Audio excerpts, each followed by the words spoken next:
আমাকে এত কষ্ট দিচ্ছিস তো, দাঁড়া একবার, বিয়েটা হয়ে যাক, সব সুদে আসলে তুলে নেব। আমাকে কষ্ট দিতে তোমার খুব ভালো লাগে তাই না? যখন থাকবো না তখন তুমি বুঝবে আমি তোমার জীবনে কি ছিলাম। হঠাৎ করে ম্যাডাম ওনার মোবাইলে সেভ করা আমার ছবিটায় একটা চুমু খেলেন আর বললেন, খুব ভালোবাসি তোমায়, যত কষ্টই দাও না কেন, জীবনের শেষ নিঃশ্বাস পর্যন্ত তোমাকেই ভালোবেসে যাব। কথাটা শোনার পর আমার মনের ভিতরে একটা উত্তেজনার ঢেউ সৃষ্টি হলো। আর সেটা হলো, কে এই ম্যাডাম? আর আমাকেই বা চিনে কিভাবে? নিজের জীবনের থেকে কেউ আমাকে এতটা ভালোবাসে? অথচ এই বিষয়টি আমার অজানা ছিল। কিন্তু ম্যাডামের সাথে আগে কখনো দেখা করেছি বলে মনে হয় না। কিন্তু উনি কে? এই প্রশ্নটা আমার মনের মধ্যে। যতক্ষণ না এর উত্তর পাবে ততক্ষণ আমি শান্তি পাবো না। তবে এই প্রশ্নগুলোর জবাব শুধু ম্যাডাম নিজেই দিতে পারে। তার কিছু না ভেবে পেছন থেকে ম্যাডামের কাঁধে হাত দিলাম।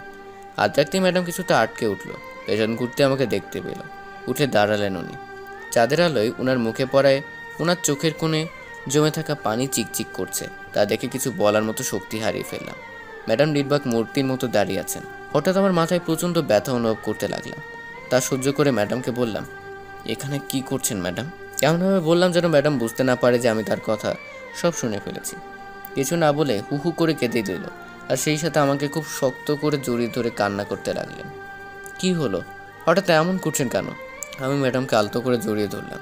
কিছু বলার মতো সাহস পাচ্ছি না। ম্যাডাম এখন আমাকে জড়িয়ে ধরে আছে। উনিও কিছু বলছে না, চুপ করে আছে। কি করব আমি বুঝতে পারছি না। লেকের ধারে ঠান্ডা বাতাস বইতে লাগলো। এতে আমার শরীর আরও বেশি ঠান্ডা হয়ে গেল। এমনিতে আমার শরীরে জ্বরটা আরও বেশি হয়ে যাচ্ছে। ম্যাডামকে জড়িয়ে ধরার ফলে হাতেও ব্যথা লাগছে, কিন্তু কিছু বলতে পারছি না। হিমশীতল বাতাস দুজন নরজনের মনে এক অন্যরকম ভালোবাসা জাগ্রত করে তুলছে। ঠান্ডা বাতাসে আমিও আর নিজেকে সামলাতে পারলাম না। ম্যাডামকে খুব শক্ত করে জড়িয়ে ধরলাম। ম্যাডামও পরম সুখে আমার বুকে মাথা রেখে আমাকে জড়িয়ে ধরে আছে। দুজনের মাঝে নীরবতা বিরাজ করছে। আমি ধীরে ধীরে ওনার মাঝে আসক্ত হয়ে পড়ছিলাম। হঠাৎ আমার মাথায় প্রচণ্ড রকমের ব্যথা শুরু হলো। এবার আমি নিজেকে সামলাতে পারলাম না। নিজেকে ম্যাডামের বাহুদুর থেকে মুক্ত করে ধীরে ধীরে মাটিতে ঢলে পড়লাম। যখন মাটিতে পুরো শুয়ে পড়লাম তখন আমি সম্পূর্ণ জ্ঞান হারাইনি। ম্যাডামের কান্নার আওয়াজ আরও দ্বিগুণ বেড়ে গেল আর বলতে লাগলো, জিসা, এই জিসা, তোমার কি হয়েছে? কথা বলছো না কেন? কথা বলো প্লিজ। হু হু করে কেঁদে দিল ম্যাডাম। তারপর আমার আর কিছু মনে নেই, জ্ঞান হারিয়ে ফেললাম। যখন আমার জ্ঞান ফিরল তখন নিজেকে একটা হোটেলে আবিষ্কার করলাম। আশেপাশে কেউ নেই। দেওয়াল ঘড়ির দিকে তাকালাম, দেখি 2টো বাজে। মাথা এখন একটু চিনচিন ব্যথা অনুভব করছি। বিছানা থেকে উঠতে যাব তখনই মনে হলো কেউ আমার পা জড়িয়ে রেখেছে। আজও হয়ে তাকে দেখি ম্যাডাম আমার পা জড়িয়ে ধরে ঘুমিয়ে আছে। তা দেখে আমার মনে পড়লো কিছুক্ষণ আগের ঘটনা। যখন আমি জ্ঞান হারিয়েছিলাম তখন ম্যাডাম খুব কষ্টে ছিলেন। হয়তো কাঁদতে কাঁদতে ঘুমিয়ে পড়েছেন। জানি না উনি কে, কি উনার পরিচয়, আর উনি আমাকে এত ভালোবাসেন কেন। আর কিছু চিন্তা না করে আস্তে আস্তে নিজের পাটা ছাড়িয়ে নিলাম। তারপর আমি সোফায় গিয়ে বসে পড়লাম। খুব পানি তেষ্টা পেয়েছে, তাই উঠে পানি খেয়ে নিলাম।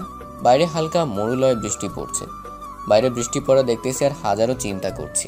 হঠাৎ এমন মনে হলো যে কেউ আমাকে পেছন থেকে খুব শক্ত করে জড়িয়ে ধরেছে।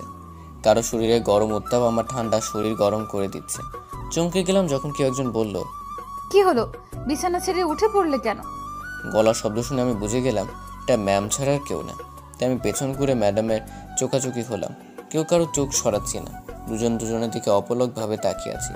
ম্যাডাম তার চোখের ইশারায় কিছু বোঝাতে চায়, কিন্তু বুঝতে পারছি না ওনার চোখে এত মায়া যে চোখে চোখ রাখলে সব ভুলে যায়। হঠাৎ খুব জোরে একটা বিদ্যুৎ চমকালো। সাথে সাথে ম্যাডাম আমাকে খুব জোরে জড়িয়ে ধরলেন। এত শক্ত করে জড়িয়ে ধরছিলেন যে আমার নিঃশ্বাস নিতেও কষ্ট হচ্ছিল। কিন্তু আমি পারিনি ম্যাডামের বাহু বন্ধন থেকে নিজেকে ছাড়িয়ে নিতে। আমার বুকের মাঝে মুখ লুকিয়ে আছেন। জানি না ওনার মনের মধ্যে কি চলছে, কিন্তু বেশিক্ষণ এভাবে থাকলে আমি নিজেকে কন্ট্রোল করতে পারবো না। তাই আমি ধীরে ধীরে ম্যাডামের মাথায় হাত বুলিয়ে দিয়ে বললাম, ভয় পেয়েছেন নাকি? এবার ম্যাডাম নীরবতা ভেঙে বললেন, দুনিয়ার সব ভয়কে জয় করতে পারবো যদি এই বুকে আমি সারা জীবন ঠাঁই হয়। জড়িয়ে ধরে বললেন। আমি ওনার কথা শুনে থতমত খেয়ে গেলাম। এখন আর উত্তর কি দিব, তাই আমি দুষ্টুমি করে বললাম, কি বললেন আবার বলেন। আমি শুনতে পারিনি। এবার উনি নিজে থেকে আমাকে ছেড়ে দিলেন আর লজ্জা পেয়ে দৌড়ে গিয়ে বিছানার অন্যদিকে দেওয়ালের দিকে মুখ লুকিয়ে দাঁড়িয়ে রইলেন। আমি শুধু ওনার কাণ্ড দেখছি। এক তো বৃষ্টির রাত, তারপর এমন লজ্জাবতী ম্যাডাম। ওনাকে দেখে আমার মনের ভেতরে এক রোমান্টিক ঝড় বইতে শুরু করলো। আমি পুরোপুরিভাবে দুর্বল হয়ে পড়েছি। আমি কখন কিভাবে দুর্বল হয়ে পড়লাম ম্যাডামের প্রতি তা আমার অজানা। আমি আর মাথা খাটালাম না, সোফায় গিয়ে বসে পড়লাম। আর একটু আগে ম্যাডাম আমাকে যেভাবে বাচ্চাদের মতো জড়িয়ে ধরেছিল তা ভেবে অজান্তেই নিজের ঠোঁটের কোণে এক চিলতে হাসি ফুটে উঠল। এমন সময় ম্যাডাম আমার সামনে এসে দাঁড়ালেন আর মিষ্টি করে বললেন, এইভাবে মুখ লুকিয়ে হাসছো কেন? কোথায় হাসলাম? আমি তো কিছু বলার আগে ম্যাডাম আমাকে ধমক দিয়ে বললেন, চুপ লুচ্চা ছেলে কোথাকার, বেশি কথা বললে কিন্তু মারতে মারতে সোজা করে দেব। কিছুটা চমকে গেলাম। সোফা থেকে উঠে বললাম, কি করলাম ম্যাডাম? আপনি তো আমাকে জড়িয়ে ধরলেন। ওই চুপ, বেশি কথা বলবি না কিন্তু, বলে দিলাম। আমি চুপ মেরে গেলাম। আমি বুঝতে পারিনি ম্যাডামের রহস্যটা কি। আজব ম্যাডাম একটা, কখনো তুই তোকারি করে বলে, আবার কখনো আমি তুমি, না জানি কখন আবার আপনি করে বলে, আল্লাহ জানে। এমন সময় ম্যাডাম আমার হাত ধরে ফেললেন। শরীর তো জ্বরে পুড়ে যাচ্ছে, আর এত রাতে মেডিসিন পাবো না। কিছু লাগবে না ম্যাডাম, এমনি ঠিক হয়ে যাবে। কিচ্ছু লাগবে না। তোমাকে কে বললো? বেশি কথা বলো কেন? চুপচাপ থাকবে। ওকে। এরপর ম্যাডাম আমার হাত ধরে নিয়ে গেলেন বিছানার সামনে। এখানে শুয়ে পড়ো তো, আমি তোমার মাথায় জলপটি দিয়ে দিচ্ছি। না ম্যাডাম, কিছু করা লাগবে না। চুপ, যা বলছি তাই কর। চুপচাপ এখানে শো বলছি। কি আর করা, ওনার কথা মতো শুয়ে পড়লাম। উনি আমার মাথায় জলপট্টি দিয়ে দিচ্ছেন। খুব ভালো লাগছিল তখন। এবার বেশ কিছুক্ষণ যেতেই আমি হারিয়ে গেলাম ঘুমের দেশে। সকালে মিষ্টি রোদে জানালা দিয়ে আমার মুখে এসে পড়তে আমার ঘুম ভেঙে গেল। তারপর যা দেখলাম তার জন্য আমি মোটেও প্রস্তুত ছিলাম না। ঘুম ভাঙতে বুকের উপর কিছুটা চাপ অনুভব করলাম। যে দেখি ম্যাডাম আমার বুকের উপর শুয়ে আছেন। অবাক হয়ে ওনার দিকে তাকিয়ে রইল। উনি কখন আমার বুকের উপর শুলেন আমি বুঝতেই পারিনি। ম্যাডাম গভীর ঘুমে আছে। কি করব বুঝতে পারছি না। হালকা একটু নড়ে কোনো মতে ম্যাডামকে শুয়ে দিলাম পাশের বালিশে। সাথে সাথে আমি উঠে পড়লাম বিছানা থেকে। তারপর একটু ফ্রেশ হয়ে নিলাম। এখন শরীরে একটুও জ্বর নেই। রাতে ম্যাডাম খুব ভালো জলপট্টি লাগিয়েছে। জ্বর সব উধাও হয়ে গেছে। ফ্রেশ হয়ে বেরিয়ে দেখি ম্যাডাম বিছানায় নেই। চমকে গেলাম কিছুটা। কোথায় গেলেন উনি? হঠাৎ কিচেনের দিকে চোখ পড়তে দেখি একটা আকাশি রঙের বোরকার সাদা রঙের হিজাব পরা কেউ সেখানে দাঁড়িয়ে আছে। বুঝতে পারলাম ওটাই ম্যাডাম। তাই ওনার সামনে গেলাম। ওনার সামনে গিয়ে দাঁড়াতেই ম্যাডাম বললেন, তুমি উঠে পড়েছো? আমাকে একটু ডাকবা না? কেন? কেন মানে? নাস্তা তৈরি করতে হবে না? ও এখন তুমি যাও, টেবিলে গিয়ে বসো, আমি তোমার জন্য খাবার রেডি করে আনছি। আমি কিছু না বলে মাথা ঝুঁকিয়ে চলে গেলাম। গিয়ে টেবিলে বসে পড়লাম। ম্যাডাম খাবার নিয়ে এসে আমার পাশে চেয়ার টেনে বসে পড়লেন। আর আচমকা আমার কপালে হাত দিলেন আর বললেন, দেখি দেখি জ্বর আর আছে কিনা। না আর নেই। এখন শরীর কেমন লাগছে? খুব ভালো। তারপর ম্যাডাম নিজ হাতে আমাকে খাইয়ে দিল, কারণ আমার হাতে ব্যান্ডেজ। তারপর খাওয়া দাওয়া শেষে ম্যাডাম আমাকে বললেন, এই শোনো, আজকে তোমার জন্য একটা সারপ্রাইজ আছে। আজকে সারা দিন তুমি আমার সাথে থাকো, কোথাও যাবে না বলে দিলাম। সারপ্রাইজ কি? সেটা পরেই জানতে পারবে। আর আজকে তোমাকে ডাক্তারের কাছে নিয়ে যেতে হবে, বুঝেছো? তারপর আর কোনো কথা বললাম না। তারপর আমি আর ম্যাডাম স্যারদের ওইখানে গেলাম। গিয়ে দেখি সবাই নাস্তা করছে। যতটুকু জানতে পারলাম আজকে নাকি এখানে শেষ দিন। আগামীকাল সবাই চলে যাব এখান থেকে। যাক, ভালোই হবে, কারণ এই পিকনিকটা আমার জন্য তেমন একটা আনন্দের হলো না। কিছুক্ষণ পর মিমি আমার সামনে এসে দাঁড়ালো। আজকে মিমির চেহারায় অন্যরকম একটা আনন্দের ছাপ দেখা যাচ্ছে, কিন্তু কেন তা আমার অজানা। আর মিমি হেসে হেসে আমাকে জিজ্ঞেস করলো, এই তুমি ব্রেকফাস্ট করছো? এইমাত্র করে এলাম। ভালো করছো। আচ্ছা, আমরা যে কালকে এখান থেকে চলে যাচ্ছি তুমি কি তা জানো? হ্যাঁ, এই সবে মাত্র জানতে পারলাম। ভালো, আমি তোমার জন্য একটা সারপ্রাইজ গিফট রাখছি। চুপ করে রইলাম। ভাবছি আজকে কি কোনো স্পেশাল দিন নাকি? যার সাথে কথা বলছি সেই আমার জন্য সারপ্রাইজ রাখে। এমন সময় মিমি বলল, এই কি হলো, কি ভাবছো? কিছু না। কি সারপ্রাইজ সেটা দেখাও তো। সেটা এখানে নয়, ঢাকাতে গিয়ে দিব। ও আচ্ছা। আর কথা বাড়ালাম না, কারণ মিমির সাথে কথা বললে অন্যরকম একটা ফিলিংস জাগে। পিচি মেয়েটি কবে জানি আমাকে তার ফাঁদে ফেলে কে জানে। হঠাৎ কে জানি আমার বাম হাতটা ধরে ঘুরিয়ে আমাকে ঠাস করে একটা চড় মারলো। খুব জোরে চড়টা মেরেছে। চিনচিন ব্যথা করছে। সামনের দিকে তাকিয়ে দেখি ম্যাডাম রাগের লুক নিয়ে তাকিয়ে আছেন। এখন আমি বুঝতে পেরেছি ম্যাডাম আমাকে এত কেন মারে। মিমির সাথে কথা বললেই ওনার ভয় হয় যদি আমি মিমির প্রেমে পড়ে যাই। এই ভয়ের জন্য বুঝি ম্যাডাম আমাকে মিমির সাথে কথা বলতে বারবার বাধা দেয়। আমি মিমির দিকে তাকিয়ে দেখি সে মাথা নিচু করে আছে। ম্যাডামের চোখে চোখ পড়তেই আমি মাথা নামিয়ে ফেলি, কারণ উনি খুব রেগে আছেন। তা আমি দেখলেই বুঝতে পারি এখানে বেশিক্ষণ থাকলে মান সম্মান নিয়ে টানাটানি পড়তে পারে। তাই আমি ম্যাডামকে কিছু বলতে যাচ্ছিলাম, তার আগে ম্যাডাম আমার হাত ধরে বলল, চলো। আমি ভয়ে ভয়ে বললাম, কোথায়? ম্যাডাম কিছু না বলে আমার দিকে তাকিয়েছিলেন। এতে আমার ভয়ে যান যায় যায় অবস্থা। ম্যাডাম আমার হাত ধরে টানতে টানতে মিমির সামনে থেকে নিয়ে এলেন একটা গাছের আড়ালে। ম্যাডাম আমাকে গাছের সাথে ধাক্কা দিয়ে লাগিয়ে দিলেন। ভয়ে আমার হাত পা কাঁপাকাঁপি শুরু হয়ে গেল। না, জানি না এখন আবার কী হবে। আমতা করছিলাম, হঠাৎ করে ম্যাডাম আমার গালে একটা চুমু বসিয়ে দিলেন। আমি মেরে গেলাম। উনি আমার দিকে এক নজরে তাকিয়েছিলেন, আর আমি ওনার দিকে লজ্জায় তাকাতে পারছিলাম না। যদি কেউ দেখে তাহলে আমার 12টা বাজিয়ে ফেলতো।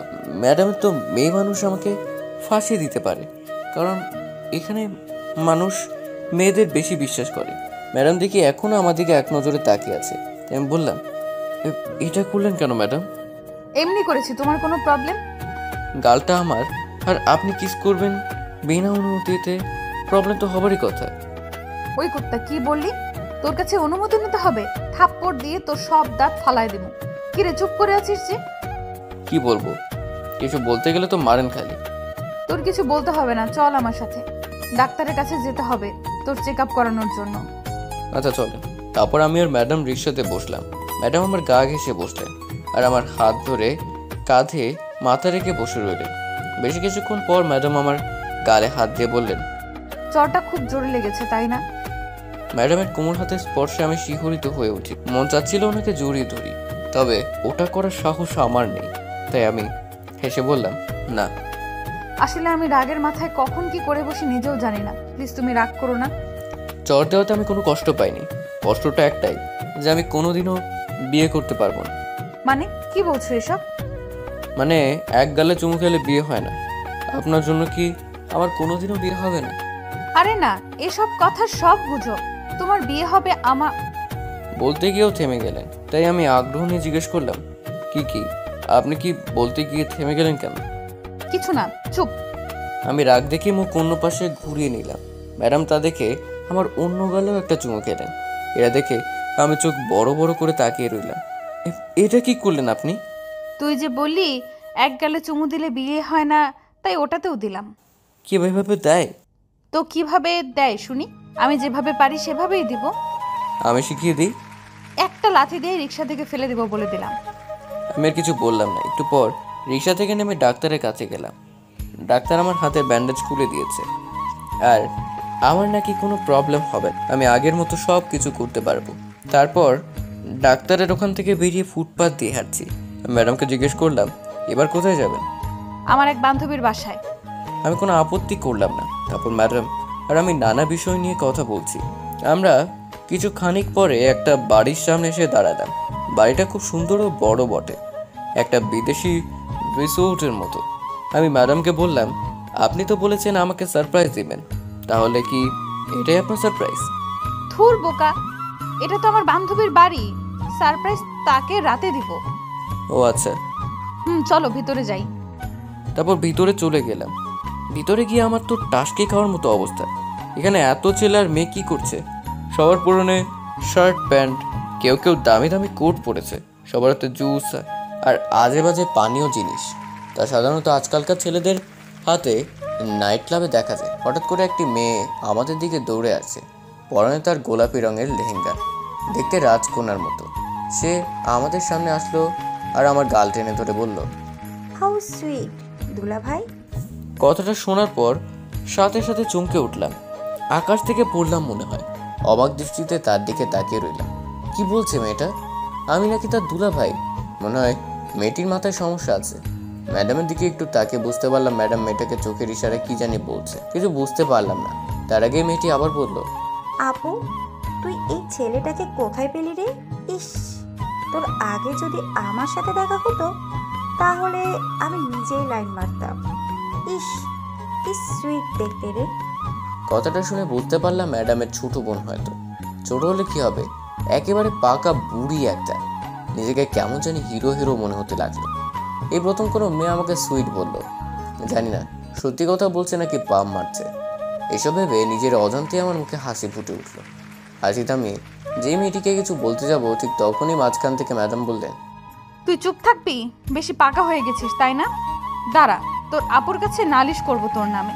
কোথায় তোর আপু? ওকে দেখতে পাচ্ছি না যে। আপু এখনো রুমে আছে, রেডি হচ্ছে, যাও সেখানে। আমি ততক্ষণে দুলাভাইয়ের সাথে আলাপ করি। আচ্ছা কর, জিসান আসো, ভেতরে আসো। মাথা নাড়ালাম। কি হচ্ছে এসব আমার সাথে? আমি কিছুই বুঝতে পারছি না। মনে মনে বললাম, তার মধ্যে মেয়েটি আবার বললো, আসেন দুলাভাই, আসেন, ভিতরে আসেন। কথাটা বলতে বলতে আমার হাত ধরে বসলো। আমি কিছু বললাম না, পিচিমে তো তাই। ম্যাডামকে দেখলাম সিঁড়ি বেয়ে উপরে যেতে যেতে যেতে বেশ কয়েকবার আমার দিকে তাকাচ্ছিল, কিন্তু আমি তেমনভাবে তাকাইনি। অতঃপর মেয়েটি আমাকে একটি সোফায় এনে বসালো আর বক বক করতে লাগলো। আমি এখনো বুঝে উঠতে পারলাম না মেয়েটি ম্যাডামের কি হয়। এমন সময় মেয়েটি বলল, আচ্ছা দুলাভাই, আপুর সাথে তোমার কোথায় দেখা হয়েছিল আর কিভাবে পরিচয় হয়েছিল বলো না প্লিজ প্লিজ। কথাটা শুনে হেসে উঠলাম। আমি তো ম্যাডামকে ঠিক করে দেখতেই পারলাম না, তো কিভাবে বলবো? তাই আমি তাকে বললাম, তোমার আপুর সাথে আমার প্রথম দেখা হয় স্কুলে, আর সেখান থেকেই পরিচয়। তার মানে ছোটকাল থেকে তোমাদের এইসব চলছে? এসব মানে? এই যে লুকিয়ে লুকিয়ে সবার চোখ ফাঁকি দিয়ে লুতুপুতু প্রেম করছো। আমি বুঝতে পারলাম মেয়েটি একটু বেশি বুঝে, তাই মাথা নাড়িয়ে হ্যাঁ বললাম। কথা বলতে বলতে জানতে পারলাম ম্যাডাম ওর বোনের খুব ভালো বন্ধু, আর আজকে ওর আপুর জন্মদিন, তাই বাড়িতে এত মানুষ। কিছুক্ষণ পর ম্যাডাম এলেন, সাথে একটা মেয়েও আছে। মেয়েটি সাদা ড্রেস পরেছিল, দেখতে একদম সাদা পরীর মতো। দেখতে দেখতে সন্ধ্যা ঘনিয়ে এলো। তারপর কেক কাটা হলো। ম্যাডামটার বান্ধবীর সাথে কথা বলছে। আমি জানি না ওরা কি বলছে, আমি ওদের থেকে দূরে দাঁড়িয়েছিলাম, তাই ওদের কথা শুনতে পাইনি। অবশেষে ম্যাডাম ও তার বান্ধবী আমার সামনে এলো। মেয়েটির চোখে মুখে কেমন একটা আপসেট ভাব দেখা যাচ্ছে। বুঝতে পারলাম ম্যাডাম এখন চলে যাবে। তাই ম্যাডামের বান্ধবীর নাম রিয়া। রিয়া আমাকে বলল, এই যে মিস্টার জিসান সাহেব, আমার বান্ধবী কিন্তু আপনাকে চোখে হারায়। ওকে একদম কষ্ট দিবেন না। যদি কখনো শুনি ওকে কষ্ট দিয়েছেন, তো আপনার কপালে খারাপই আছে, এই বললাম। আমি মাথা নাড়িয়ে হ্যাঁ বললাম, কারণ আমিও যে ম্যাডামকে ভালোবেসে ফেলেছি, আর আমি জানি ম্যাডামও আমাকে ভালোবাসে। তাই আমাকে অন্য মেয়েদের সাথে কথা বলে সহ্য করতে পারে না। তখন ম্যাডাম আর আমি বিদায় নিলাম সেখান থেকে। ম্যাডাম কিছুটা চুপচাপ রয়েছে, হয়তো এতদিন পর ওর বান্ধবীর সাথে দেখা হলো, আর ছেড়ে যেতে একটু কষ্ট তো হবেই। ম্যাডামের এই নীরবতা আমি একদম সহ্য করতে পারছিলাম না। তাই ম্যাডামকে খুশি করার জন্য কথা বলতে লাগলাম। আচ্ছা ম্যাডাম, এখন আমরা কোথায় যাচ্ছি? নদীর পাড়ে। কেন ম্যাডাম, সেখানে গিয়ে কী করবে? আছে, যাই, তারপর দেখতে পাবে। আর জানো রিয়া, আর আমি দুজন নদীর পাড়ে খুব ঘোরাঘুরি করতাম। আজ 3 মাস পর রিয়ার সাথে দেখা। আমি বুঝতে পারলাম ম্যাডামের মনের অবস্থা ভালো নয়, হয়তো নদীর পাড়ে গেলে ভালো হবে। হঠাৎ করে মনে পড়লো ম্যাডাম সেই সারপ্রাইজের কথা, কিন্তু কখন দেবেন? ম্যাডাম কি ওনার সারপ্রাইজের কথা ভুলে গেছেন নাকি? ওনাকে কি মনে করিয়ে দিব কথাটা? না না, এখন না। তাই চুপচাপ ওনার পাশে হাঁটতে লাগলাম। কিছুক্ষণ পরে খুব বড় সুন্দর নদীর পাড়ে এলাম। নদীর পানিতে চাঁদের আলো পড়ে ছলছল করছে। তারপর আমি আর ম্যাডাম নদীর পাশে বসে পড়লাম। ম্যাডাম আমার কাছে মাথা দিয়ে বসে রইলেন। হালকা মৃদু বাতাসে দুজনের মনের মধ্যে উথাল পাথাল ঢেউ উঠছে। তাই আমি ম্যাডামের হাতটা শক্ত করে ধরলাম। হয়তো ম্যাডাম বুঝতে পেরেছে আমিও তাকে ভালোবাসি, কিন্তু কেউ কাউকে বলতে পারছে না। কিন্তু আর যাই হোক, আমি আমার মনের কথা ম্যাডামকে কোনোদিনও খুলে বলবো না। উনি যদি নিজে থেকে বুঝতে পারে তাহলে ভালো, নাহলে সম্পর্কটা অপ্রকাশিত রয়ে যাবে। হ্যাঁ, আমি রিয়েল লাইফেও এমন কাউকে আমার মনের কথা খুলে বলতে পারি না। আর সেদিন দুজন দুদিকে রব, কিন্তু এমনটা আমি মন থেকে কোনোদিনও চাইবো না। কিছুক্ষণ পর ম্যাডামের গলার আওয়াজ শুনে বাস্তবে ফিরলাম। আচ্ছা জিসান, যদি সময়টা এখানে থমকে যেত তাহলে কত ভালো হতো, তাই না? খুব সুন্দর মুহূর্ত, যা আমি কখনো ভুলতে পারবো না। আমাকে তো একদিন ঠিকই ভুলে যাবে। কেন ম্যাডাম, এমনটা কেন বললেন? বারে, আমি তোমার কে হই যে তুমি আমাকে মনে রাখবে? এত মায়াবী অভিমান ও আবেগ আদর মিশ্রিত কণ্ঠে কথাগুলো বলছে যে আমার হৃদয় ভেঙে চুরে একাকার হয়ে যাচ্ছে। আমার কান্না চলে আসতেছে। মনের মানুষ মনেই থাকে, তাকে কখনো ভোলা যায় না। মানে? কিছু না। বুঝিয়ে বলো। আপনি তার অবুঝ নন যে বলে বোঝাতে হবে। প্লিজ জিসান, বুঝিয়ে বলো। আমি আর পারছি না এই দূরত্ব সহ্য করতে। দূরত্ব যদি সহ্য না করতে পারেন তাহলে কাছে যাওয়ার চেষ্টা করেন। হয়তো সেই মানুষটা আপনাকে কাছে যায়, নিজের করে পেতে চায়। কিন্তু আমি বুঝবো কি করে সেই মানুষটা সত্যি আমাকে চায়? মনের কথাটা একবার খুলে বলে দেখতেই পারেন। যদি সে রাজি না হয়? হতেও পারে, বলে দেখেন না একবার। তাই? আচ্ছা ওয়েট। এই কথা বলে ম্যাডাম ওনার ব্যাগ থেকে একটা ছোট বক্স বের করলেন, খুব সুন্দর করে প্যাক করা। উনি সেটা আমার হাতে ধরিয়ে দিল। আমি অবাক হয়ে তার দিকে তাকিয়ে রইলাম। এখন হয়তো ম্যাডাম ওনার বোনের কথা বলতে চায়, কিন্তু সেই কথা না বলে বক্স ধরিয়ে দিল। তাই ম্যাডামকে জিজ্ঞেস করলাম, এটা কি? এটা হলো আমার সুখ ও দুঃখের চাবিকাঠি। মানে? এটার উপরে নির্ভর করছে সে কি আমাকে গ্রহণ করবে নাকি দূরে ঠেলে দিবে। ও আচ্ছা, এটা কি আমি খুলতে পারি? সেটা তোমার ইচ্ছা। তারপর আর কিছু না বলে বক্সটা খুললাম। তার মধ্যে সবার উপরে ছোট একটা কার্ড রয়েছে। কার্ডটা আগে নিলাম।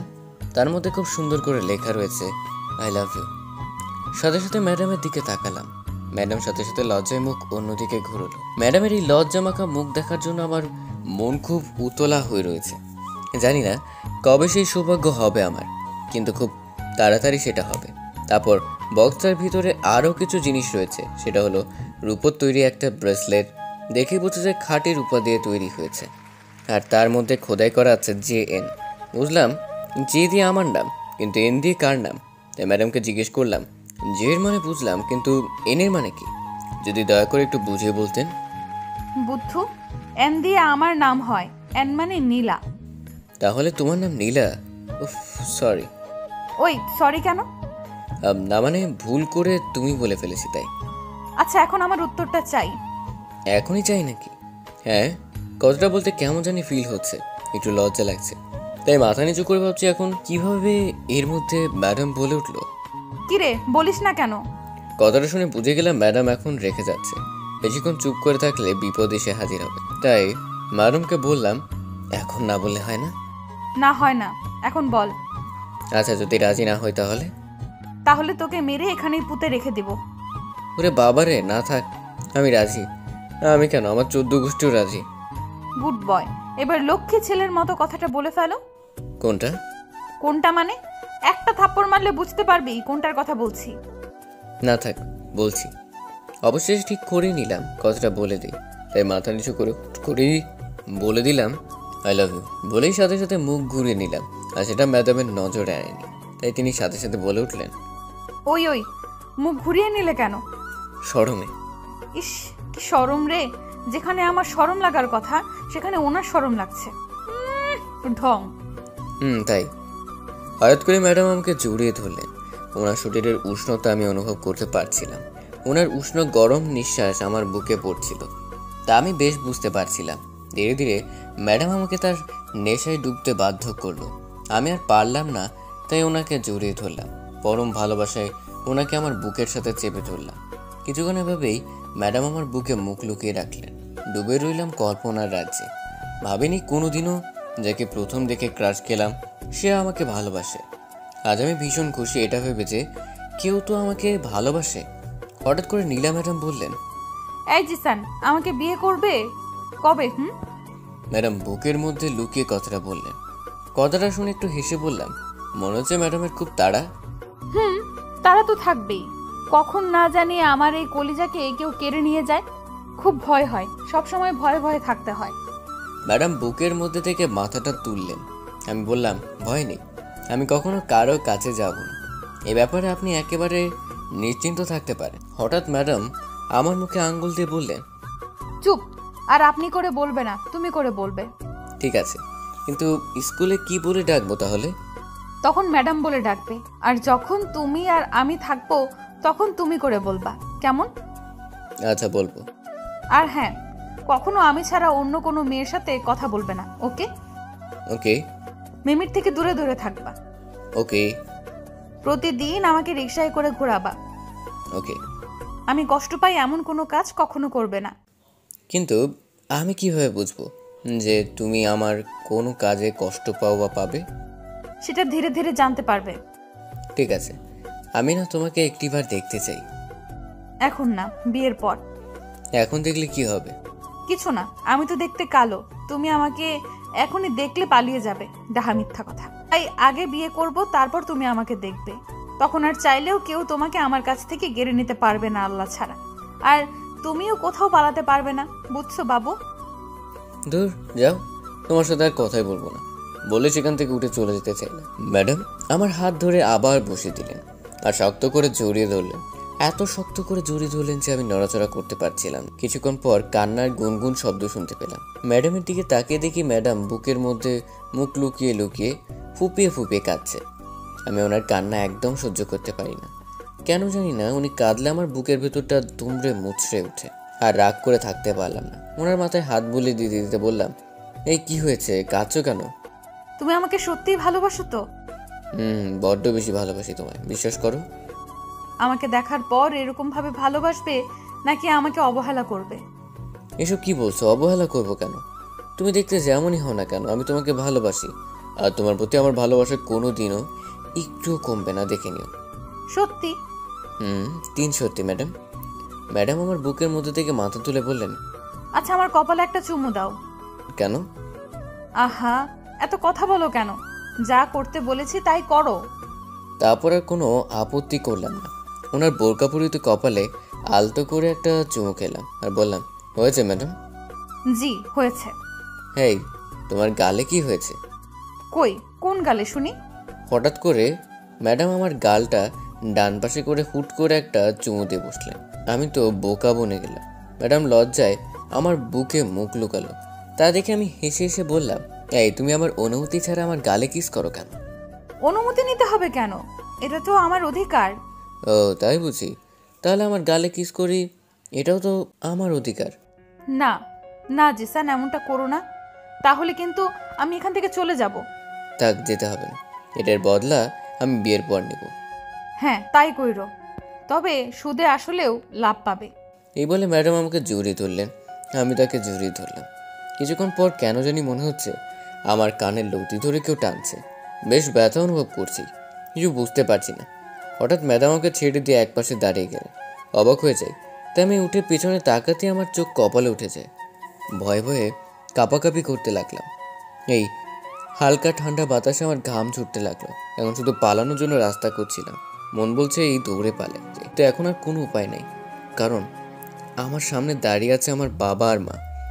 আমি মাথা নিচু করে দাঁড়িয়ে আছি, কিছু বলার সাহস পাচ্ছি না। কিভাবে বলবো আমি? তখন আম্মু বলল, এখনই এত প্রেম, বিয়ের পর আবার পর করে দিবি না তো আমাদের? তারপর আব্বু বলল, আরে না, ও আমার ছেলে, এরকম কাজও করতেই পারে না। হ্যাঁ, তোমার ছেলে তোমার মতো লুকিয়ে লুকিয়ে প্রেম করে। তারপর আব্বু ম্যাডামের সামনে গেলেন আর বললেন, এমনিতে একটা ইমানদার বৌমা চাই আমার। আমাদের এই বিয়েতে কোনো আপত্তি নাই, কি বলো? ঠিকই বলেছ, আমাদের ছেলের কপাল ভালো যে এরকম একটা মেয়ে তার জীবন সঙ্গী হতে যাচ্ছে।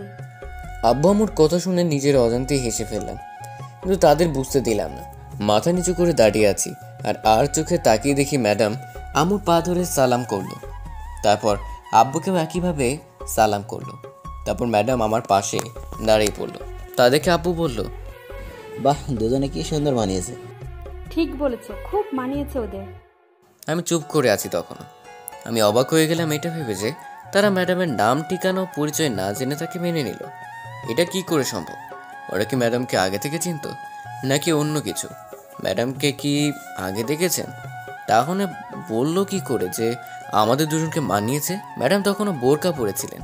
তারা একটিবারও বললেন না ম্যাডামকে দেখার কথা। তাহলে সত্যি ওনার ম্যাডামকে চিনতো? আর কিছু ভাবতে পারছি না।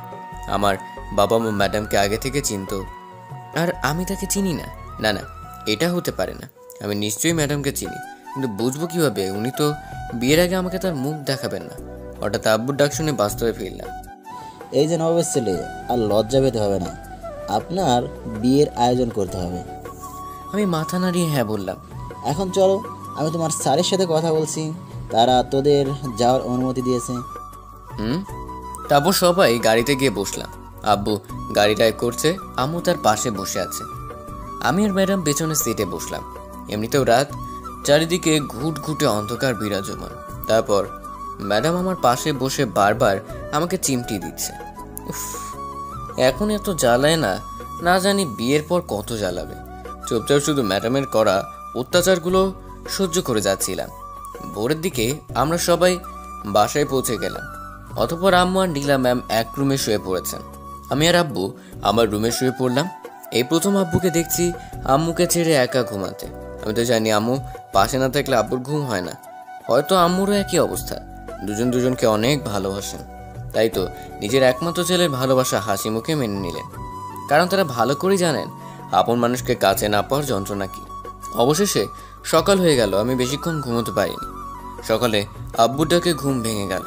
তারপর আব্বুকে দেখলাম তার ঘুম হয়নি, কারণ তার চোখ দেখে বোঝা যায়। আমি তা না দেখার ভান করে ফ্রেশ হতে চলে গেলাম।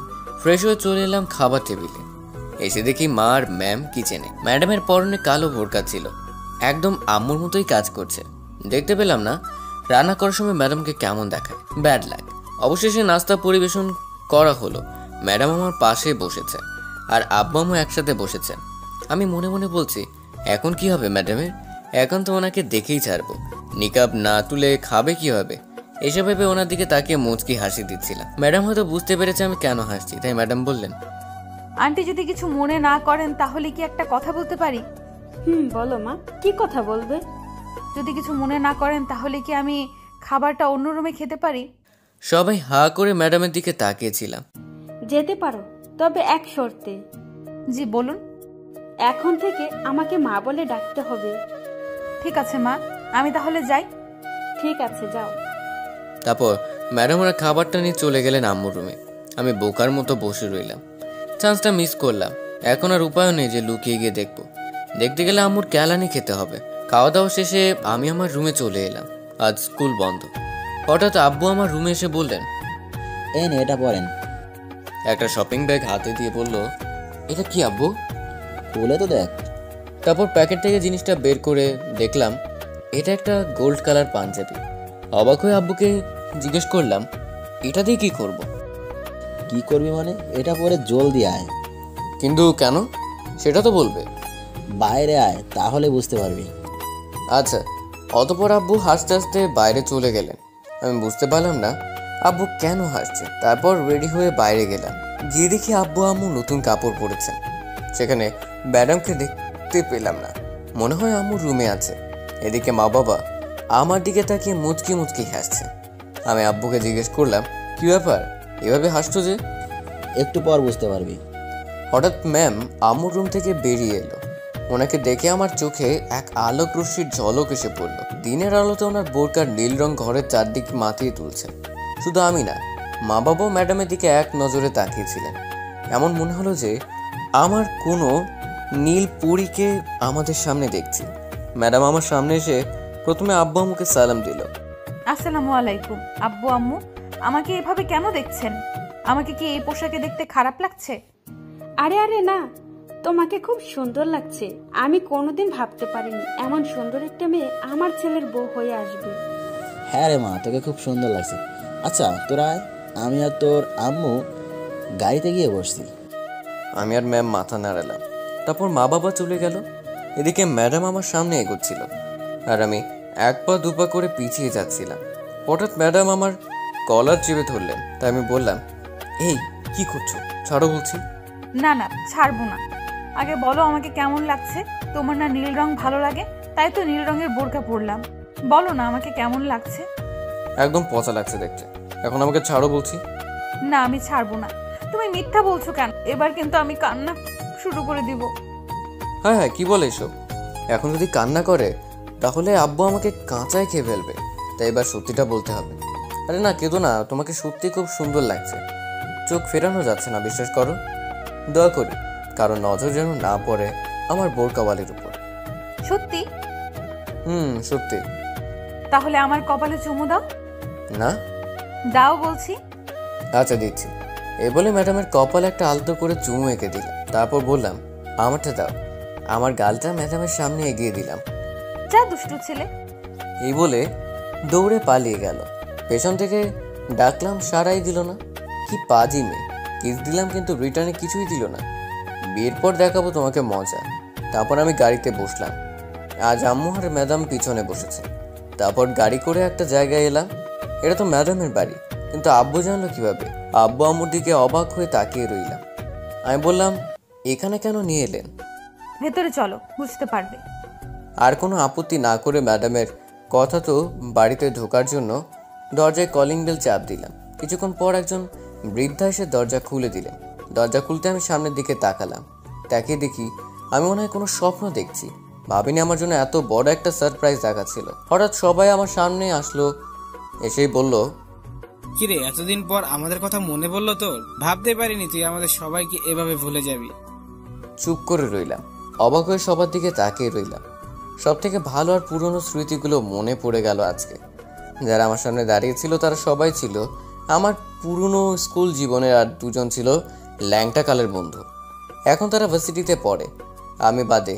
কিন্তু এতদিন বাদে এদের দেখা পাবো আমি কোনোদিন আশাও করিনি। আমাকে দেখে ওরা অনেক খুশি, তাদের থেকে বেশি খুশি আমি। ওরা আমাকে ভিতরে নিয়ে গেল, তারপর ম্যাডামের দিকে তাকিয়ে চোখের ইশারায় ম্যাডামকে ধন্যবাদ জানালাম। সবার সাথে অনেক কথা বললাম। অনেকক্ষণ ধরে ম্যাডামের জন্য বসে আছি। ম্যাডাম ওনার রুমে আছে। এর মধ্যে রাকিব বলে উঠলো, দোস্ত শেষ পর্যন্ত ম্যাডামকে পটালি, আর কোনো মেয়ে পেলি না? আমি পটাইনি, এমনিতেই পটে গেছে। আর আব্বু আম্মু আমাদের সম্পর্কের কথা জানার পর তারা বিয়ে দিতে রাজি হয়ে গেছে। কিন্তু আমাদের একটা খটকা লাগছে, তোর ম্যাডাম আমাদের চিনল কিভাবে, আর এখানেই বা কেন এনেছে? জানি না রে, এটা শুধু আব্বু আম্মু ম্যাডাম জানে। মানতেই হবে বস, তুই খুব লাকি।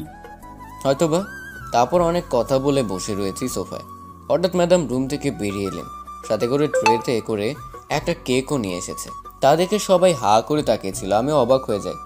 তারপর ম্যাডাম সবাইকে উদ্দেশ্য করে বললেন, তোমরা কি জানো আজকে তোমাদের এখানে কেন ডেকে আনা হয়েছে?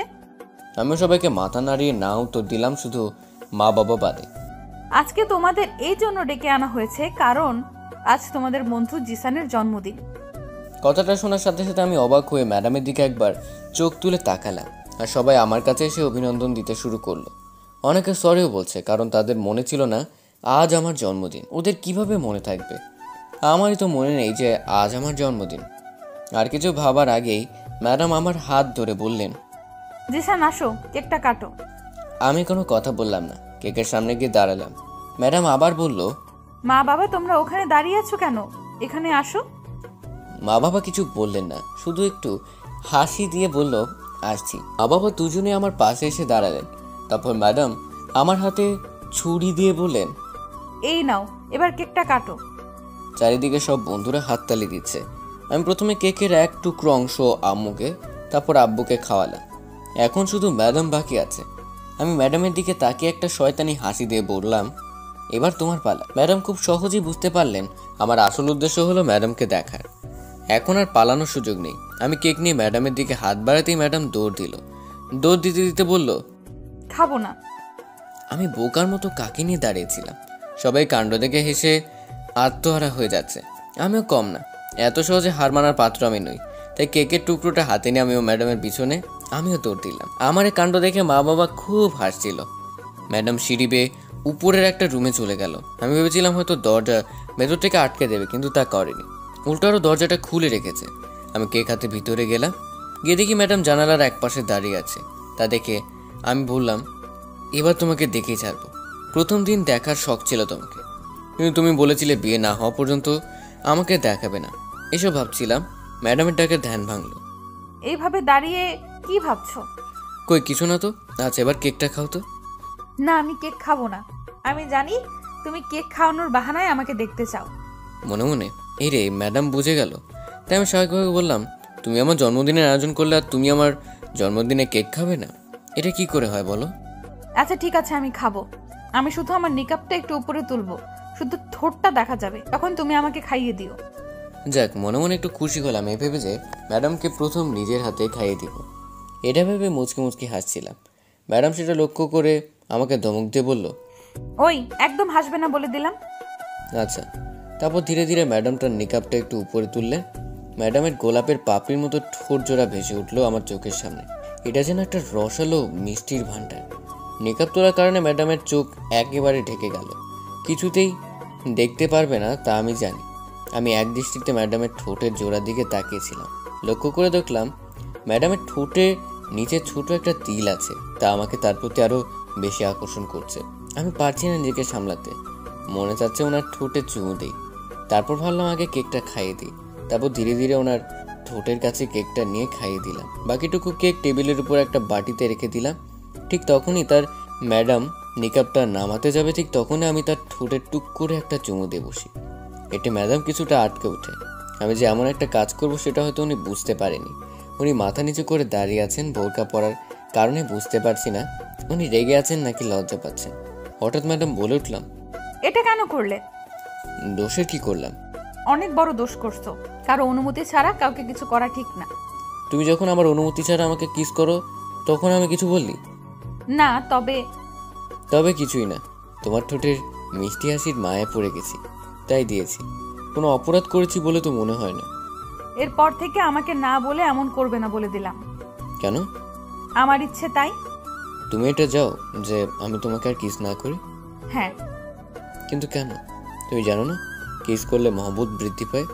আর আমি চাই তুমি আমাকে এমনভাবে আগলে রাখবে যাতে আমি অন্য কোনো মেয়ের দিকে আকৃষ্ট না হই।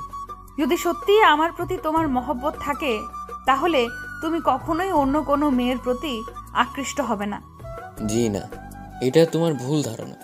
সব মানুষই একদিন না একদিন এটা তৃতীয় ব্যক্তির প্রতি আকৃষ্ট হবে, কিন্তু সে হয় সেটা বলতে পারবে না। কিন্তু মনে মনে ঠিকই সে তার প্রতি দুর্বলতা হতে শুরু করবে। আর এর প্রধান কারণ হলো সময়। সময় এমন একটা জিনিস যা সব কিছু ভুলে যেতে সাহায্য করে। সময় স্মৃতির পাতায় লেগে থাকা কষ্টগুলোকেও একদিন ভুলিয়ে দেয়। তখন কারো জন্য আর মন উতলা হয় না ও কারো জন্য চোখের অশ্রু গড়িয়ে পড়ে না। যদি কোনো নিশিরাতে অতীতের কথা মনে পড়ে যায়, তখন যদি চোখের কোণে জল জমে যায়, আর যদি সেই সময় তোমার পাশে তোমার সব থেকে ভালো বন্ধু থাকে আর সে যদি তোমাকে সান্ত্বনা দেয়, তাহলে তুমি তার প্রতি ধীরে ধীরে দুর্বল হতে বাধ্য হও। এটা ভেবে যে তোমাকে ভালোবাসে না কেন, তুমি শুধু শুধু কষ্ট পাবে। তখন নিজেকে সামলে নিয়ে জীবন চলার পথে এগিয়ে যেতে থাকবে। আমার কথা বলা শেষ হতেই ম্যাডাম আমার কথাগুলো মন দিয়ে শুনছে, আর তো বুঝতে পেরেছেন আমার কথা। হঠাৎ আমার পকেটে রাখা ফোনটা বেজে উঠলো। তাই আমি ভাবনা জগৎ থেকে রাখা ফোনটা বেজে উঠায় বাস্তবে ফিরে এলাম। ম্যাডামের দিকে তাকিয়ে দেখি উনি এখনও মাথা নিচু করে দাঁড়িয়ে আছে। পকেট থেকে ফোনটা বের করে দেখলাম এটা মিমি ছাড়া আর কেউ নয়, কারণ মিমির নাম্বার আমি এম দিয়ে সেভ করেছি। কলটা রিসিভ করতে যাব ঠিক তখনই ম্যাডাম আমার হাত থেকে ফোনটা কেড়ে নিলেন। আমি তো অবাক সুরে বললাম, এই কি করছো, ফোনটা দাও। কে ফোন দিয়েছে? কেন জানো না? তোমার সতীন। মানে কি বলছো এসব? মানে হলো মিমি আমাকে ভালোবাসে, কিন্তু আমি ভালোবাসি তোমাকে, সেটা মিমি বুঝতে চায় না। ওর এখন অল্প বয়স, ওর মধ্যে শুধু আবেগটাই কাজ করছে। যদি উল্টাপাল্টা বলি তাহলে হয়তো কোনো দুর্ঘটনা ঘটতে পারে। আমি এত কিছু বুঝি না, ওর সাথে কথা বলবে না, এটা আমার শেষ কথা, মনে থাকে জানো। বলে ম্যাডাম ফোনটা এক আছাড়েই ভেঙে ফেললো। ফোনটা ভাঙার সাথে সাথে আমার বুকের ভিতরটা মোচড় দিয়ে উঠলো। জীবনে প্রথম ইনকাম করা টাকায় কেনা ফোনটা, রাজ কিনা নীরা ফোনটা ভেঙে দিল। আমি ওর দিকে রাগে লুক নিয়ে তাকিয়ে বললাম, এটা কি করলে তুমি?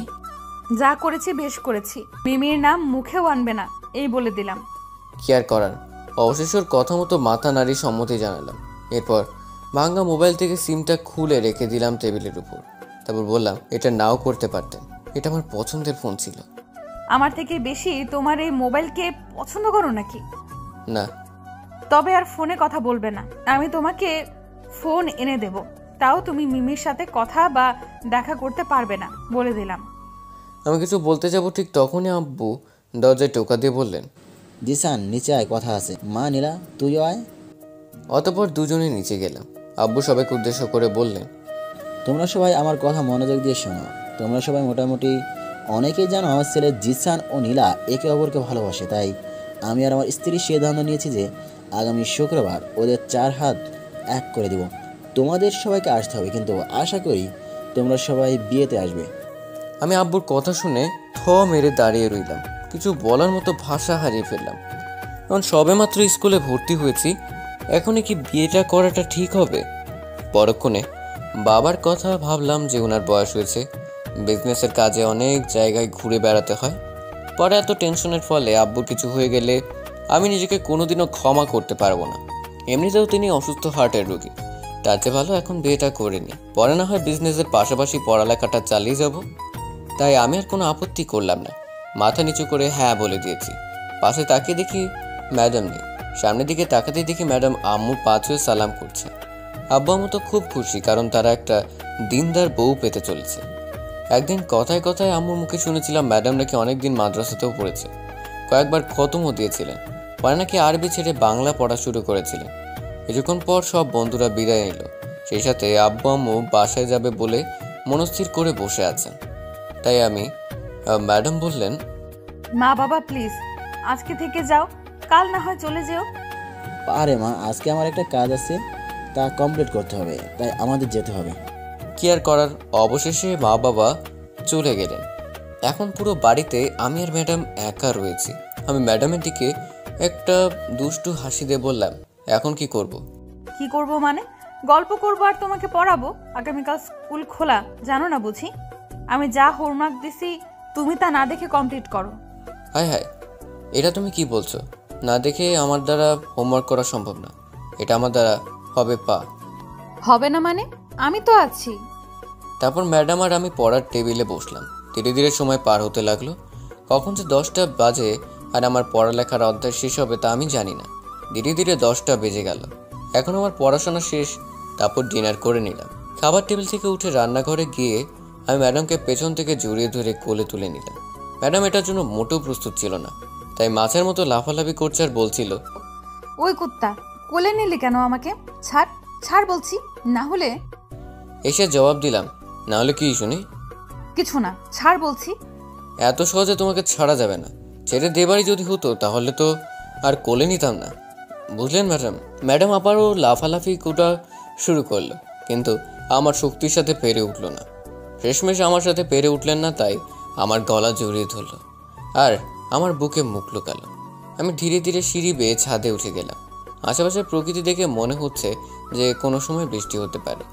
আকাশের দিকে তাকিয়ে দেখি আকাশে কালো মেঘে ঢেকে গেছে। চারদিকে নিস্তব্ধতা বিরাজ করছে আর আমার মনের মধ্যে এক অন্যরকম ফিলিংস হচ্ছে। আমি ম্যাডামের দিকে তাকালাম। ম্যাডাম আবার লজ্জা পেয়ে আমার বুকে মুখ লুকিয়ে রইলেন।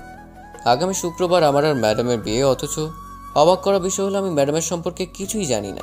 আমি জানি না কে তার বাবা মা, আর উনি কি এতদিন যাবৎ একলা এখানে এই বাড়িতে থেকেছেন। আমার ফ্যামিলির কাজ দেখে আমার মাথা গেল। প্রেম শুরু না হতেই বিয়ের জন্য লাফালাফি আরম্ভ শুরু করলো। ওনারা কি এতই বোকা যে তার একমাত্র ছেলের সাথে ম্যাডামের বিয়ে দিয়ে দিচ্ছে, তার সম্পর্কে কিছু না জেনেই, যে তার বংশ পরিচয় কি আর ম্যাডাম দেখতে কেমন ইত্যাদি ইত্যাদি। কিন্তু আমার আব্বু আম্মু ম্যাডামের সম্পর্কে কিছুই খোঁজ নিলেন না। এই প্রশ্নগুলো আমার মাথায় ঘুরপাক খাচ্ছে বারবার। এই প্রশ্নের জবাব শুধু একজনই দিতে পারবে, আর সে হলো আমার বোরখাওয়ালি ম্যাডাম। ম্যাডামকে আমি কোল থেকে নামিয়ে বসিয়ে দিলাম ছাদের দোলনার উপর। ম্যাডাম লজ্জায় কোনো কথা বলতে পারছে না, মাথা নিচু করে আছে। এটা দেখে আমি হেসে ফেললাম। আমার হাসি দেখে ম্যাডাম মাথা তুলে আমার দিকে তাকালো, আর আমি হাসতে হাসতে বললাম, এই যে ম্যাডাম, এত লজ্জা পেতে হবে না। আর কিছুদিন পর থেকে তো নিজেই কোলে উঠতে চাইবেন, তখন আর নামতে ইচ্ছে করবেন আপনার। জি না, আমার এমন কোনো ইচ্ছা নাই। তাই নাকি? তাহলে তো ভালোই হবে। আমাকে আর কোনো আটার বস্তাকে কোলে নিতে হবে না। ওই, কিছু বললে? কই না তো। আচ্ছা, এখানে নিয়ে আসলে কেন? ভেবেছিলাম দুজনে জ্যোৎস্না বিলাস করব, কিন্তু ছাদে এসে দেখি আকাশে কালো মেঘ জমেছে। মনে হয় যে যে কোনো সময় ঝড় উঠতে পারে। তাহলে চলো নিচে যাই, অন্য কোনো দিন দুজনে বসে চাঁদ দেখবো। তারপর ম্যাডাম আর আমি উঠে পড়লাম নিচে যাওয়ার জন্য, কিন্তু হঠাৎ একটা আকাশে বিদ্যুৎ চমকালো আর বাজ পড়ল। ম্যাডাম ভয়ে দৌড়ে এসে আমাকে জড়িয়ে ধরলেন। আমি বুঝলাম ম্যাডাম বাজ পড়লে ভয় পায়। চারদিকে ঝিরঝির বৃষ্টি শুরু হলো। হঠাৎ ম্যাডাম আমাকে ছেড়ে দৌড়ে পালিয়ে গেল। আমি হাঁ করে তাকিয়েছিলাম। সত্যি মেয়েদের মনে কখন কি চলে বুঝে ওঠা দেয়। হুট করে নিজে থেকে জড়িয়ে ধরে আবার নিজেই পালিয়ে যায়। আমিও দেরি না করে ম্যাডামের পিছু পিছু ছুটলাম। ম্যাডাম নিচে ওনার রুমে গিয়ে দরজা বন্ধ করে দেয়। আমি দরজায় টোকা দিয়ে বলছি যে ম্যাডাম, দরজাটা একটু খুলেন। না, খুলবো না। কেন? তুমি শুধু দুষ্টুমি করো আমার সাথে, তাই। আপনার সাথে দুষ্টুমি করবো না তো কার সাথে করবো শুনি? কারোর সাথে না, কিন্তু সব কিছু করার একটা নির্দিষ্ট সময় থাকে, বুঝেছো? জি বুঝেছি। এখন দরজাটা খুলবেন নাকি চলে যাব? কই যাবা? জানি না, দরজাটা খুলবে কিনা বলো। না। আচ্ছা তাহলে আমি যাই। পিছন ফিরে হাঁটা শুরু করতে ম্যাডাম দরজা খুলে আমার কলার ধরে টানতে টানতে রুমের ভিতরে নিয়ে গেলেন। আমি অবাক হয়ে বললাম, কি হলো, দরজা কেন খুললেন? একথা বলতে ম্যাডাম আমাকে ধাক্কা দিয়ে সোফায় বসিয়ে দিলেন আর বললেন, কই যাচ্ছিলে শুনি? কই আবার? আমার বাসায়। কেন, এখানে থাকতে ভালো লাগছে না? লাগে, কিন্তু তুমি তো দরজা খুলছিলে না, তাই তো চলে যাচ্ছিলাম। আমাকে একা রেখে চলে যাচ্ছিলে কেন? জানো না আমি একা থাকলে ভয় পাই? কই, আগে জানতাম না তো।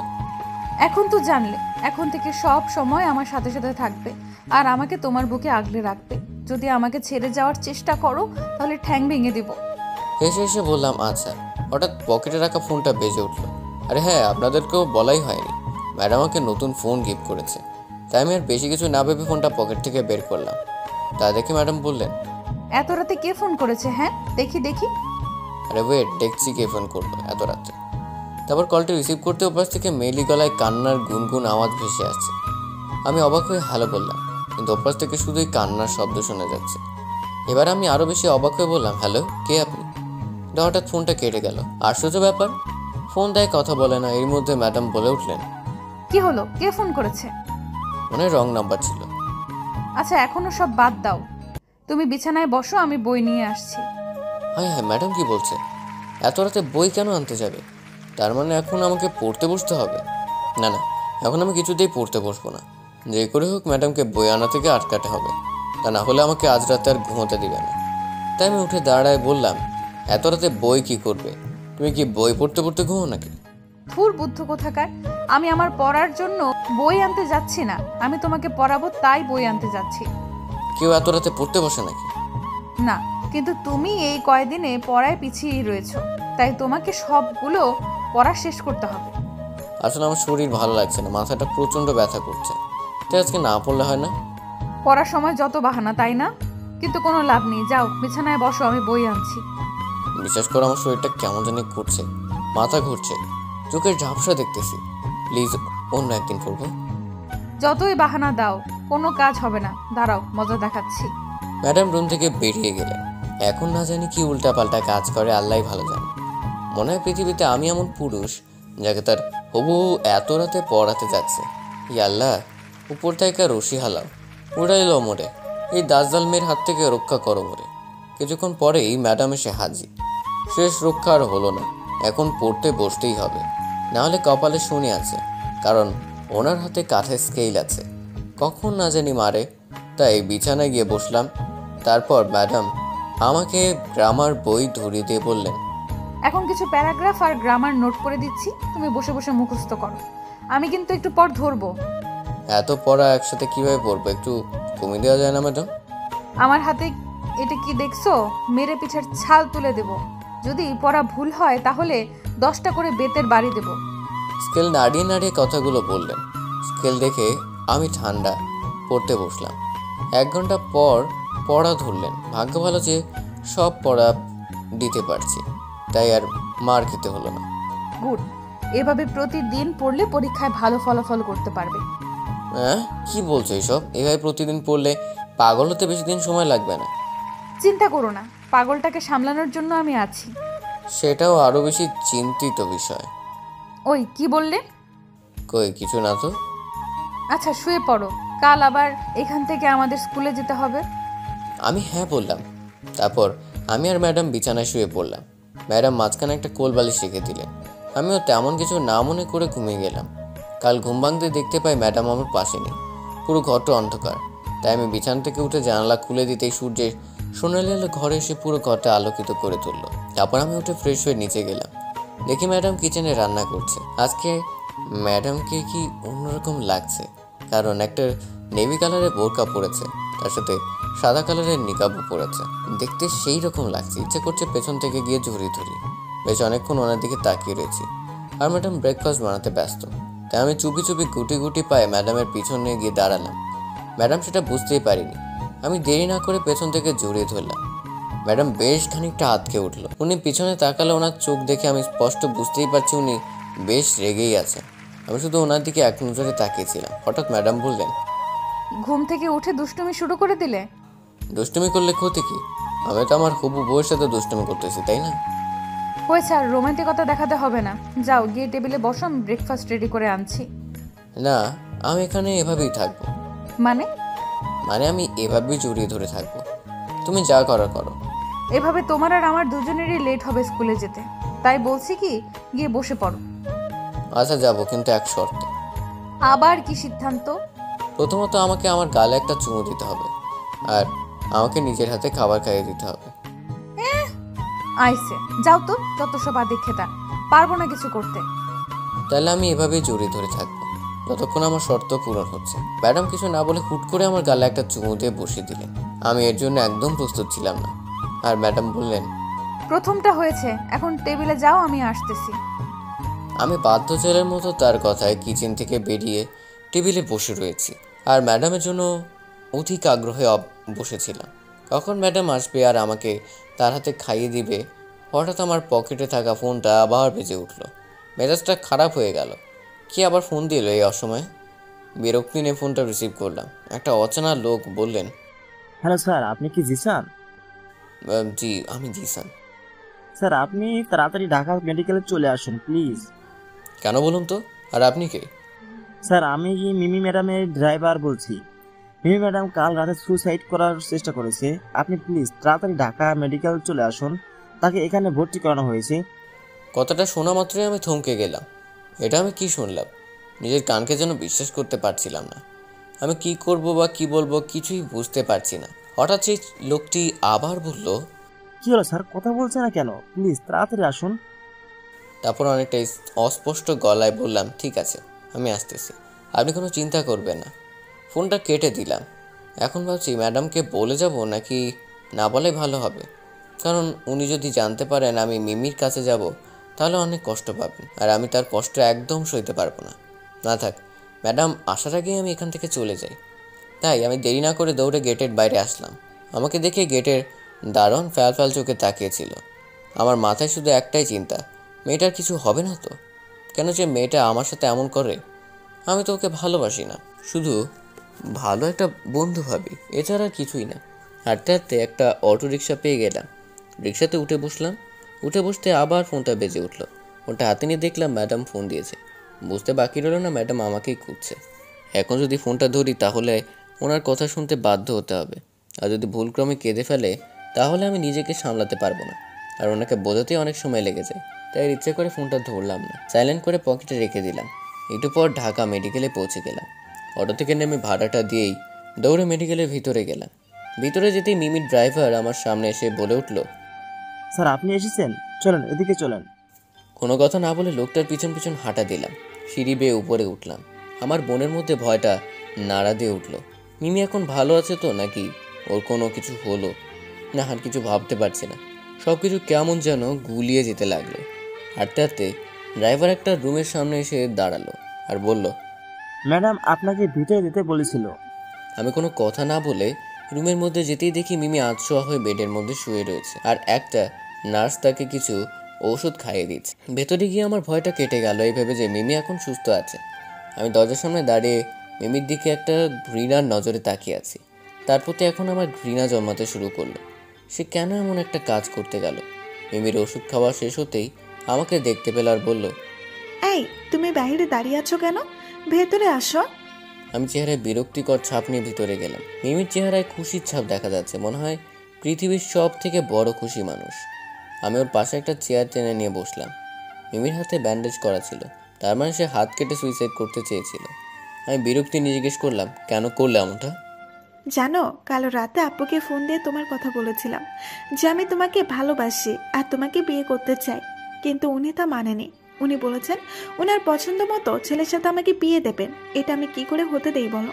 অনেক কান্নাকাটি করেছি, তবুও মানেনি। তাই শেষবারের মতো কাল রাতে তোমাকে ফোন দিয়ে অনেক কেঁদেছিলাম। আর তারপর এই পথ বেছে নেই। সকালে চোখ খুলতেই দেখি আব্বু আমার পাশে বসে কাঁদছে। অতপর দেখি আমি হসপিটালের বেডে শুয়ে রয়েছি। আর তখনই আব্বু আমাকে কথা দিয়েছে আমার পছন্দের ছেলে মানে তোমার সাথে আমার বিয়ে দেবে। মিমির কথা শুনে কয়েক মিনিট চুপ করে রইলাম। ঠাস করে একটা চর বসিয়ে দিলাম মিমির গালে। মিমি গাল ধরে বসে রয়েছে, কাঁদো কাঁদো ভাব। আমি নিজের রাগকে কোনো রকম কন্ট্রোল করে বললাম, তুমি কি পাগল? যেমন চাই তাই করবে? যদি কোনো একটা অঘটন হয়ে যেত তখন আমি কত বড় একটা বিপদের সম্মুখীন হতাম সেটা কি তুমি বুঝতে পারছো? যখন তোমার বাবা জানতে পারতো আমার জন্য তোমার এই অঘটন হয়েছে, তখন কি তোমার বাবা আমাকে আস্ত রাখতেন? আর ভালোবাসো তাই না? তুমি কি ভেবেছো তুমি সুইসাইড করলে আমি তোমাকে ভালোবাসবো, তোমাকে বিয়ে করব? এটা তোমার ভুল ধারণা। আমি তোমাকে কোনো দিনও ভালোবাসতে পারবো না, আর বিয়ে করার কথা তো ভুলেই যাও। কারণ আমার বিয়ে অন্য একজনের সাথে ঠিক হয়ে রয়েছে, তার সাথে আমার বিয়ে হবে। ভবিষ্যতে যদি আবারও এরকম করার চেষ্টা করো তো খারাপ হবে বলে দিলাম। মনের ভিতর যত রাগ ছিল তা সব বের করে দিলাম। মনে মনে ভেবেও নিয়েছি আর কোনোদিন মিমির সামনে আসবো না। যদি ওর থেকে দূরে থাকি তাহলে ধীরে ধীরে আমাকে ভুলে যাবে। বয়স কম, আবেগটা বেশি। আমি সামনে থাকলে এই আবেগটা আরও বেড়ে যাবে, আর এটা দুজনের জন্য বিপদ ডেকে আনতে পারে। তাই ঠিক করে রেখেছি মিমির সামনে আর কোনো দিন আসবো না। হঠাৎ খেয়াল করে দেখি মিমির চোখে লাল হয়েছে, চোখ দিয়ে অঝোর ধারায় বন্যার মতো পানি ঝরতে পড়ছে। ও আমার দিকে এক নজরে তাকিয়ে কাঁদছে, তারপর তার হাত দিয়ে তার চোখের পানি মুছে আমাকে বলল,